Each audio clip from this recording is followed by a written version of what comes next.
Hey there, and thanks for clicking with us on Vernal Television's website, vernal.tv. Congressman Jim Matheson of the 2nd District visited Vernal recently and spoke to members of the Chamber of Commerce. He also spoke with members of the media. Stay tuned to watch portions of that interview. I guess so. Well, the last one I heard was 3.6, but I did vote against the budget this time, just last week in the House, and there were a number of specific items in it that may have caused me heartburn, but the overarching reason why I voted no was because it had a spending increase of greater than inflation. And you know, when you hear, oh, it's a couple of percent more than inflation, is that really a big deal? It is a big deal because you're setting the benchmark for the next year and then the next year, and it's this compounding effect that takes place over time. And to have government growing at a greater rate than our economy, we can't sustain that. And so, particularly in these hard times where we're asking a lot of people to tighten their belts, I just didn't think this was the right time to just do an expansion of programmatic spending for our government greater than inflation. So I voted no. So do you see an end to that? Because right now the vote was overwhelmingly in support of it. Well, I think that I see an end to it because I don't think we can keep doing it at some point. Obviously we don't see an end to it in this budget.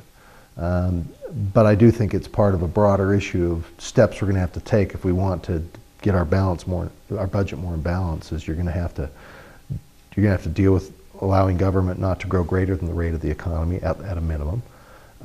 You're also going to have to, in the longer run, take on some really big issues. We've been talking about healthcare a lot with people throughout the community today, but if you really look at the federal budget and you look at where the money is spent between Medicare and Medicaid and VA healthcare, that is a huge component of the federal budget, and it's growing so fast because healthcare costs are growing so fast. And so if you look out over the next 10, 15, 20, or 30 years in terms of where the federal budget is and how we get it into more of a balanced situation, not just blow up in debt, healthcare really is the variable that is probably the most significant compared to all the other things you should be dealing with as well. And there are others we got to deal with.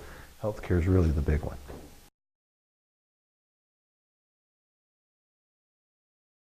Yeah. Almost 54%. Yeah.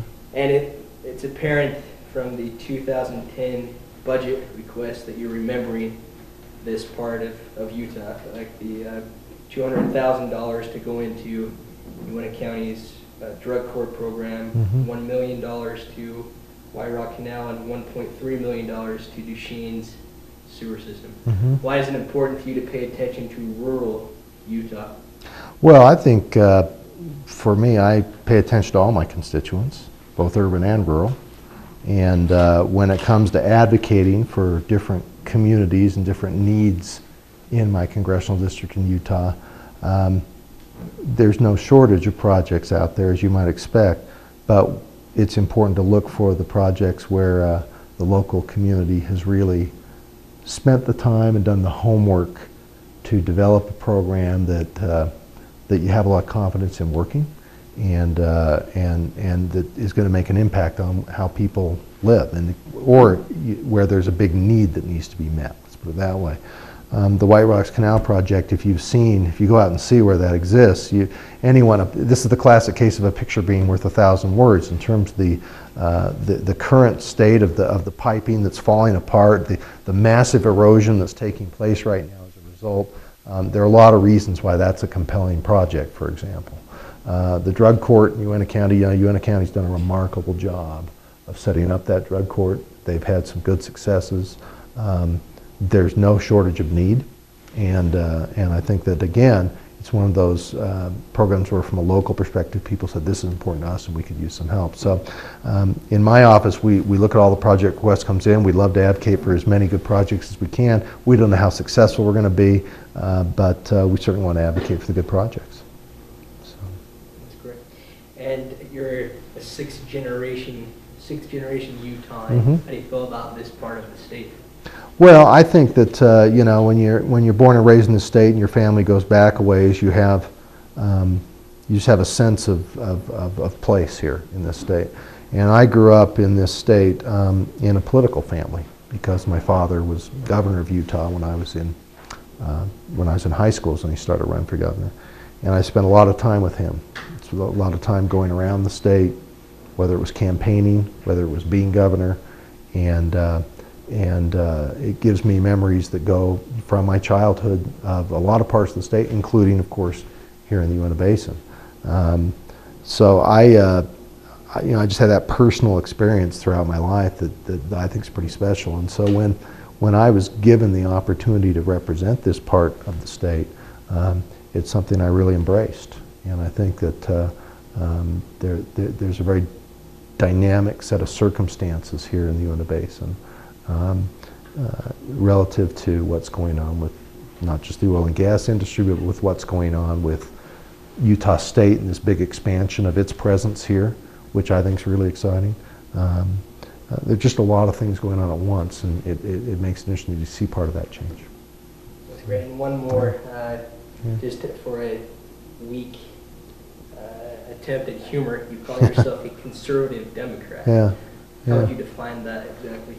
Well, I think it's, you know, I'm always hesitant to have labels, overly generalized stereotypes of anyone. But for me, I'm someone who was born and raised in a family that taught me about the benefits and virtues of living within one's means, of investing in the future, and that's sort of my politics as well. You know, I grew up in a different household than a lot of people. I grew up where we sat around the dinner table and we talked about water policy and transportation and different things. But outside of those issues, what we really talked about was that it's important to give back to your community, and there are a lot of ways to do it outside of politics, but public service is something that my parents both really emphasized for me from day one, and the notion that you leave the world a better place when you leave than when you came in. And I've chosen this path to try to serve the community, but that's really who I am. I'm just a creature of my upbringing and of my parents and the values they taught me, and that's how I describe me as who I am. Great. Sure.